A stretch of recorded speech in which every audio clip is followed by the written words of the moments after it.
অষ্টগ্রামের একটি মেয়ে, মোহিনী তার নাম। গাইতো গলায় মিষ্টি সুরে রবি ঠাকুরের গান। ঘরের মাঝে চার দেয়ালে রবি ঠাকুরের ছবি, সন্ধ্যা বেলায় প্রদীপ জেলে আঁকত রবির ছবি।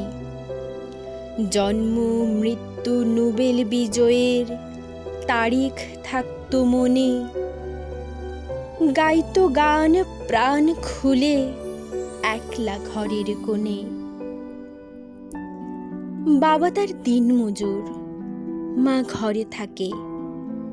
ছোট্ট একটি মোবাইলে মোহিনী গান শেখে। 25শে বৈশাখ অষ্টগ্রামে বসবে গানের মেলা। মোহিনী চায় গাইতে গান, সবাই করে তাকে হেলা।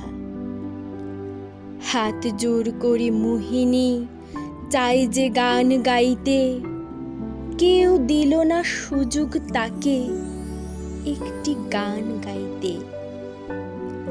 হারিয়ে গেল কষ্টে তার কবিতা আর গান।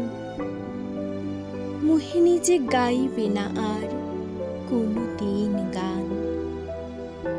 এমনি ভাবেই আমাদের দেশে কত মোহিনী আছে, পারে না যে গাইতে গান রবি ঠাকুরের জন্মবার্ষিকীতে। বাংলাদেশের তৃণমূলে আছে কত শিল্পী, নিতে হবে তাদের খোঁজ, দিতে হবে দৃষ্টি। চলো না ভাই একসাথে হাতে হাত ধরি, বিভেদ বৈষম্য ভুলে আজ রবি ঠাকুরের গান করি।